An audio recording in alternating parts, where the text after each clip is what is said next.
తర్వాత ఇలా పిచ్చిగా ప్రవర్తిస్తుంది. అసలు తనేం చెప్పాలనుకుంటుందో నాకేం తెలియట్లేదు సూర్య. ఇంకా తెలిసేదేంటి అత్తయ్య గారు? అమ్మో అమ్మో అమ్మో, ఎంత పని చేసింది. అందుకే అత్తయ్య గారు ముక్కు మొహం తెలియని వాళ్ళని ఇంట్లోకి రానివ్వకూడదంటాను. మీరే వినలేదు. మరే ఇచ్చేవాడికి పత్రం ఎందుకు, చచ్చేవాడికి మందెందుకు అన్నట్టు ఈ వయసులో నీకు పెళ్ళెందుకు అని తిట్టి పంపిస్తే పోయేదత్తయ్యా. అవును గ్రాండ్మా, మీరు లోపలికి రానివ్వబట్టే మిమ్మల్ని చంపేసి డబ్బు నగులు తీసుకెళ్లిపోదాం అనుకుంది.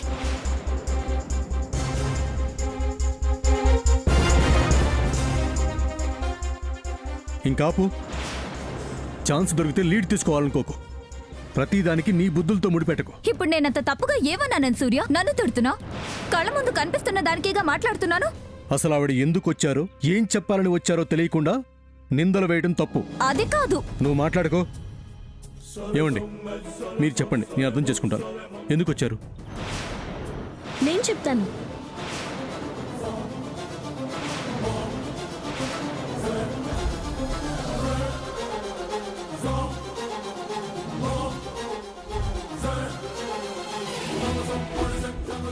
ఏంటి సార్? చిన్నమ్మకి ఆకలిస్తుందని నా దగ్గరకు వచ్చారు. ఫ్రూట్స్ అంటే ఇచ్చాను. ఫ్రూట్స్ కట్ చేసుకోవడానికి చాక్ కావాలి అన్నారు. కిచెన్లో ఉండి తీసుకోండి అన్నాను.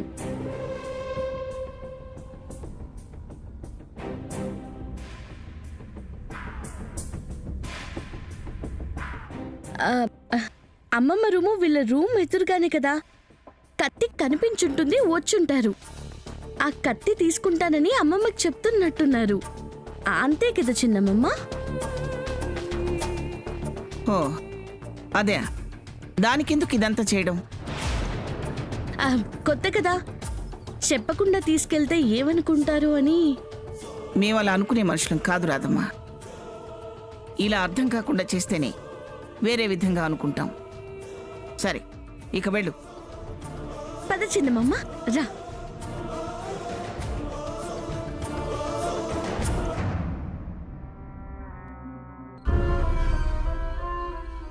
నాకెందుకో ఈ క్యారెక్టర్ మీద అనుమానంగానే ఉంది గ్రాండ్మా. అందరూ నీలా ఉండరని చెప్పాను కదా. వేళ్ళు పడుకో. నేను మంచిదాన్ని సూర్య. అందుకేగా నువ్వు దేనితో మొదలయ్యావు అదే నీకు మిగులుతుందని చెప్పాను.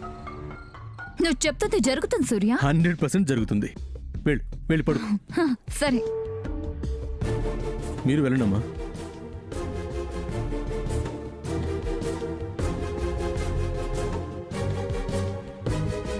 పడుకోనేనమ్మా.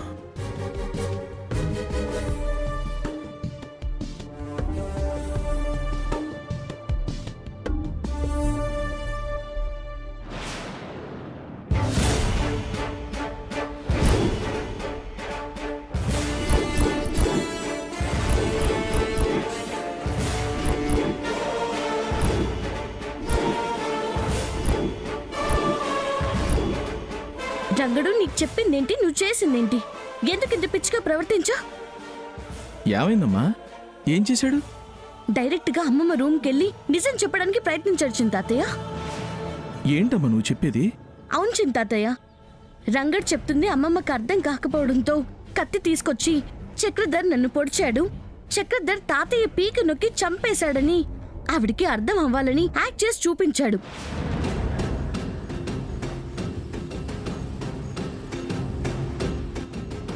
అమ్మమ్మకి రంగడు చెప్పింది అర్థం కాక తనని చంపడానికి వచ్చాడేమో అనుకుని కేకులు వేసింది. అంత పని చేశాడా? వెళ్ళి చూస్తే ఇంకా యాక్ట్ చేస్తూనే ఉన్నాడు. అందరూ రంగన్ని మిస్అండర్స్టాండ్ చేసుకుంటుంటే నేనేదో సర్ది చెప్పి తీసుకొచ్చాను. ఎందుకు రంగడు తొందరపడ్డావు? నువ్వు తొందరపడినందుకు రిజల్ట్ చూసావు కదా. నేను సమయానికి రాకపోయి ఉంటే మన ప్లాన్ అంతా వేస్ట్ అయి ఉండేది. నువ్వు కష్టపడొచ్చిన దానికి యూజ్ ఉండేది కాదు. రంగడు, మాకు మాత్రం తొందరగా అమ్మమ్మకి నిజం తెలియాలని ఉండదా? మనం చెప్తే ఎవరు నమ్మరు. అర్థం చేసుకో రంగడు. కొంచెం ఓపిక పట్టు, అంతా మనమనుకున్నట్టుగానే జరుగుతుంది. ఏంటి, సరేనా? ఇక నుంచి మాకు చెప్పకుండా ఎక్కడికి వెళ్ళకు, ఏమీ చేయకు. మన టార్గెట్ సామాన్య. సామాన్య ద్వారానే అందరికీ నిజం తెలియాలి. Okay, good. నేనేం చెప్తే అది చేయి చాలు. అమ్మ శ్యామ్, వచ్చిన సమస్య నుంచి గట్టెక్కాము సరే, తెల్లవారితే వచ్చే సమస్యను ఎలా ఎదుర్కోవడం? ఏంటి చింతాతయ్య, దేని గురించి మీరు మాట్లాడుతున్నారు? ఇంకా దేని గురించి అంటావేంటమ్మా? రాధమ్మ ఈరోజు మౌనవ్రతం అని చెప్పి తప్పించుకున్నాం కదా, రేపు మాట్లాడాలి కదా. ఏం చెప్పి తప్పించుకుంటావు? ఏదో ఒకటి చేద్దాంలే చింతాతయ్య. ప్రాబ్లం ఉన్న చోటే సొల్యూషన్ ఉంటుంది. మీరు ప్రశాంతంగా పడుకోండి. ఆ? ఏంటి ప్రశాంతంగా పడుకునేది? సమస్యల్ని చూసి చూసి నీకు ఏదీ పెద్దగా కనిపించట్లేదు. నాకింకా అలవాటు కాలేదమ్మా. ఎలా ప్రశాంతంగా పడుకోగలను? తెల్లారితే ఏం జరుగుతుందో ఏంటో. భగవంతుడా, ఈ గండం నుంచి మమ్మల్ని గట్టెక్కించవయ్యా.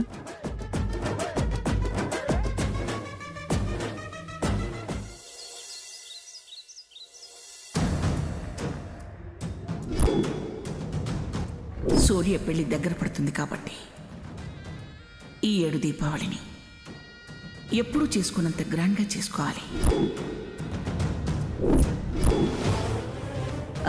నీకు మనం దీపావళిని చేసుకోవడం ఇష్టం లేదా, లేక సామాన్యుని పెళ్లి చేసుకోవడం అస్సలు ఇష్టం లేదా?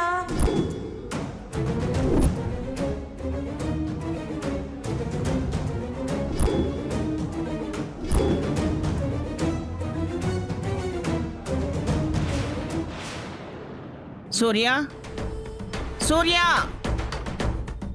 సూర్య,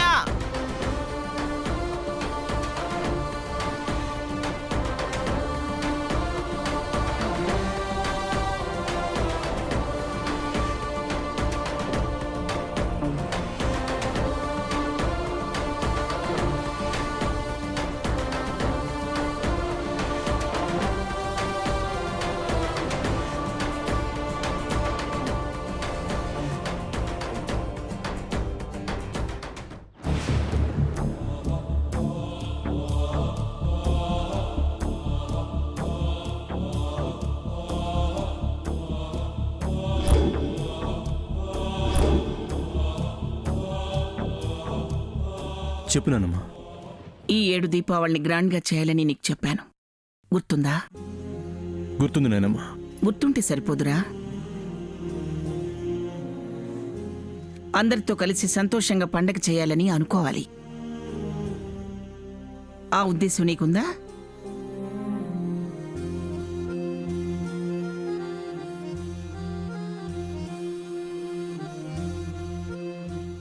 ఉంది నాయనమ్మా. ఉన్నట్టుండి నిన్న నువ్వు కనిపించిన తీరు నాకు అలా అనిపించలేదు.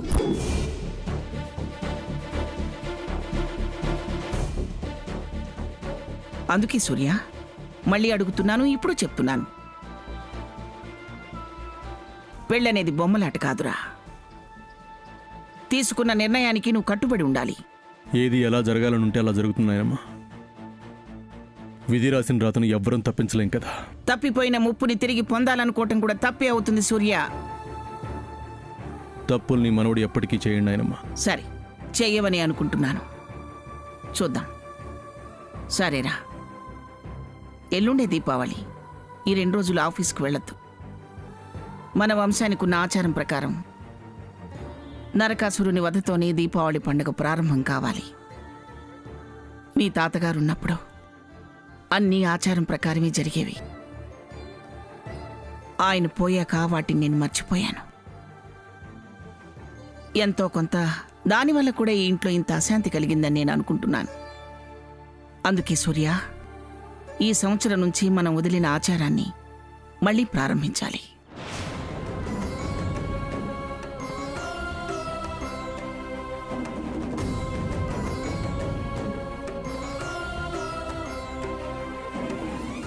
అలాగే నాయనమ్మా. మన ఆచారానికి ఇంకో పద్ధతి కూడా ఉంది.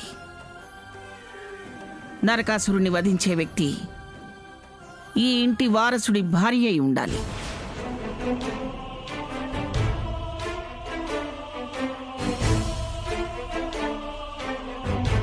తన చేత ఈ కార్యక్రమం జరిపిస్తే ఆ భార్య భర్తలిద్దరూ ఏ అరమరికలు లేకుండా కలకాలం సంతోషంగా ఉంటారు. నరకాసురుని వధించే సత్యభామ నీ భార్య. తన చేతే చేయించాలి. నేను రెడీ గ్రాండ్మా. నువ్వు రెడీ అయ్యి ప్రయోజనమేముంది సామాన్య?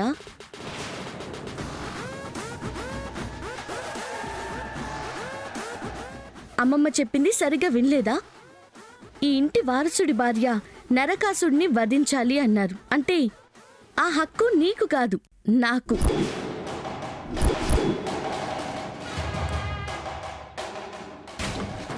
నీకెలా హక్కుంటుంది? సూర్య నిన్నేమైనా పెళ్లి చేసుకున్నాడా?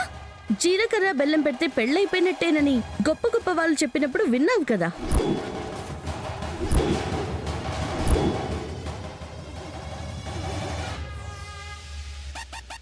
ఏంటి, అక్కర్లేదనుకున్న సంబంధాన్ని తిరిగి కావాలనుకుంటున్నావా? జరిగిపోయిన వాటిని తిరిగి తవ్వుతున్నా. విన్నారు కదా గ్రాండ్మా, దీని నాటకాలు.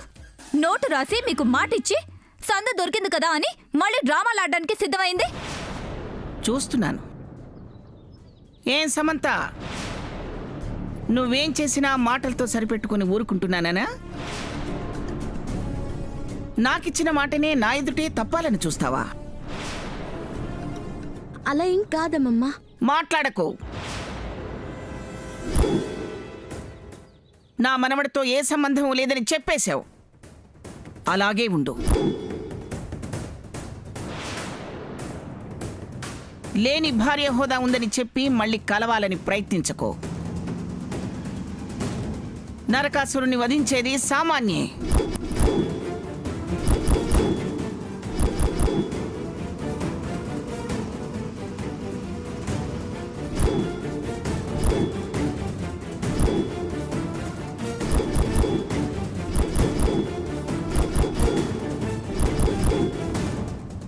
మాట తప్పితే నేనన్నదే నిజం అవుతుంది. గుర్తుపెట్టుకో.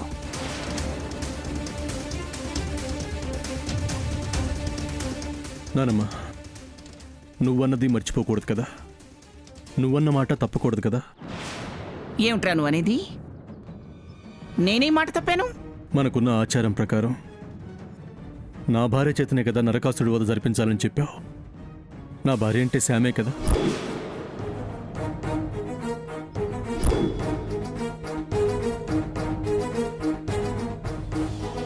మా పెళ్ళవకుండా సామాన్య నాకు భార్య ఎలా అవుతుంది? పద్ధతిగా ఆచారం ప్రకారమే జరిపించాలనుకుంటే ఎంత కాదనుకున్నా శ్యామేగా చెయ్యాలి. అలా చేస్తేనే కదా ఆచారానికి మనం విలువనిచ్చిన వాళ్ళం అవుతాం.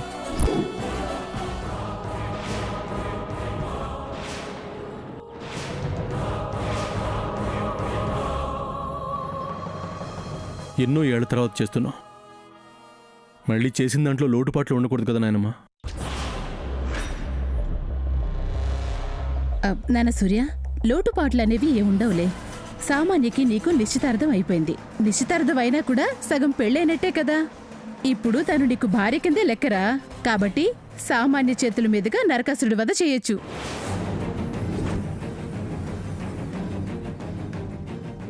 నిశ్చితార్థం కన్నా జీలకర్ర బెల్లం ఎక్కువే చెల్లి. నువ్వు మాట్లాడకక్కా. ఈ విషయంలో కల్పించుకోకు. చేసేది లోపాలు చెప్తే కోపాలు అన్నట్టు నా మీద అరుస్తావే. ఇప్పుడు నేనేమన్నాను చెల్లి? ఏమనద్దక్క, నీకు దండం పెడతాను. దండాల దాకా ఎందుకులే చెల్లి, మాట్లాడంలే. అదిరా సంగతి. ఎవరు అవునన్నా కాదన్నా సామాన్య నీ భార్య. నీ భార్య సత్యభామ, అంతే.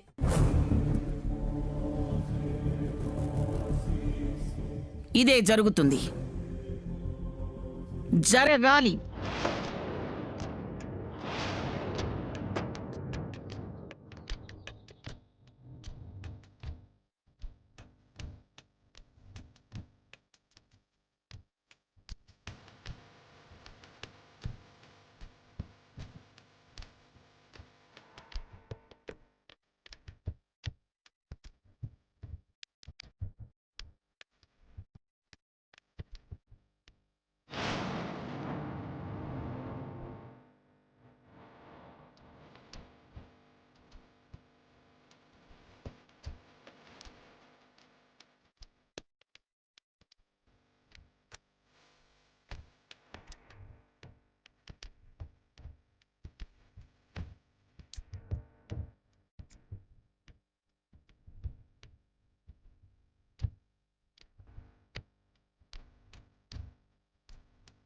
అర్థమైంది కదా? సూర్య భార్యని నేనే నరకాసుడిని వధించే సత్యభామని.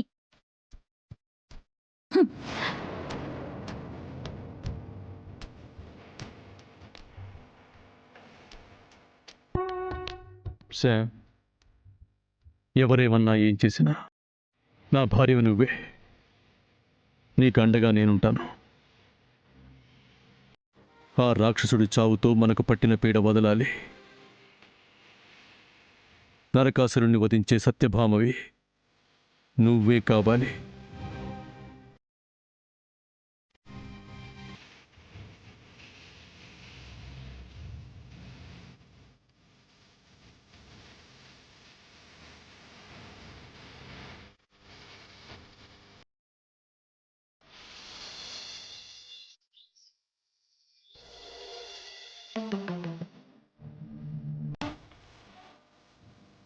చింతాతయ్య,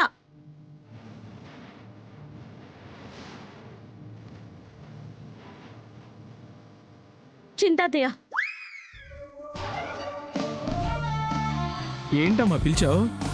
నేను అమెరికా వెళ్ళిపోతున్నాను చింతాతయ్య. అవునా? నువ్వు అమెరికా వెళ్ళిపోతున్నావా? నన్ను ఇంట్లో హర్ట్ చేశారు చింతాతయ్య. నేను ఇంకా ఇక్కడ ఉండలేను, అమెరికా వెళ్ళిపోతున్నాను.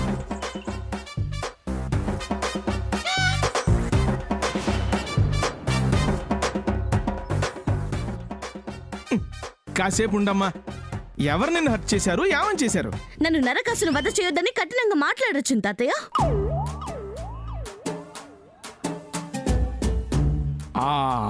అవునా? అలా ఎందుకు మాట్లాడారమ్మా? ఏ మాట్లాడకూడదా చిన్న మావయ్య గారు? మాట్లాడకూడదా అంటే మరి ఈ ఇంటి ఓనర్ భారీగా సమంత కదా చేయాలి. సూర్యకి భార్యని నేను, సమంత కాదు. కాబట్టే చేయకూడదు అంటున్నాను. అమ్మ సమంత, అంత మాట అన్నా కూడా నువ్వు ఇక్కడ ఉండాల్సిన అవసరం లేదు. కానీ నువ్వు వెళ్ళిపో చెప్తాను. వెళ్ళిపో. వెళ్ళిపోమనండి. ఎవరికేంటంట? ఇదిగో అమ్మా, ఈ మాట అన్న తర్వాత కూడా నువ్వు ఇక్కడ ఉంటాలో అర్థం లేదు. కానీ నువ్వు వెళ్ళిపో. ఇకపోతే ఆ పచ్చళ్ళు, కారపళ్ళు వగైరాలు నేను వెళ్ళి ప్యాక్ చేసుకొస్తాను. నువ్వు ఇక్కడే ఉండు చెప్తాను. చింతాతయ్య, ఏంటమ్మా పిలిచావా? ఆవకాయ మాత్రం మర్చిపోవద్దు. సరేనమ్మా, అలాగే. చింతాతయ్య, ఏంటమ్మా మళ్ళీ పిలిచావా? ఇంకో విషయం, అసలు విషయాన్ని అందరూ మర్చిపోయినట్టున్నారు.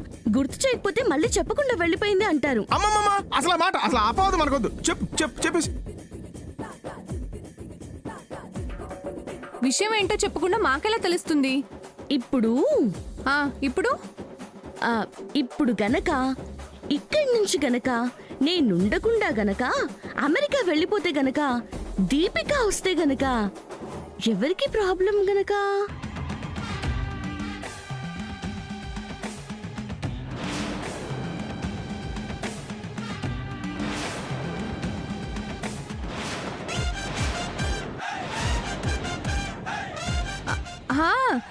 గుర్తొచ్చింది సముద్న. నువ్వు లేకపోతే సూర్యాని దీపిక అరెస్ట్ చేసి జైల్లో పెడుతుంది. మరి అంతే కదా పద్మదున, నా తప్పు లేకుండా నేను చెప్పేశాను. నేను వెళ్ళడం మీకు ఎవరికి అబ్జెక్షన్ లేదు కాబట్టి నేను హ్యాపీగా అమెరికాకి వెళ్ళిపోతాను. వెళ్ళడానికి వీల్లేదు. అయితే సత్యభామ నేనేనా? అది మాత్రం కుదరదు. ఏంటమ్మా ఇది కుదరదు అంటున్నావు? ఏమైంది? చూడరే పిల్ల, నరకాసురుని వద్ద చెయ్యొద్దన్నామని చెప్పి అమెరికా వెళ్ళిపోతానని బెదిరిస్తుంది. వెళ్ళనివమ్మా, వాళ్ళ ఊరే కదా. ఏంటి వాళ్ళ ఊరే కదా? సమంత ఇక్కడ లేకపోతే దీపిక నిన్ను అరెస్ట్ చేస్తుంది. 2 రోజుల నుండి వచ్చేస్తుందిలే. నీకు పోలీసులు ఇచ్చిన గడువు 2 రోజులే కదా సూర్య. మరే వెళ్ళటానికి వీల్లేదు అంతే. లేదు, నేను వెళ్తాను. నువ్వు వెళ్ళావు అంటే పిన్ని బకెట్ తనిసినంత ఒట్టే.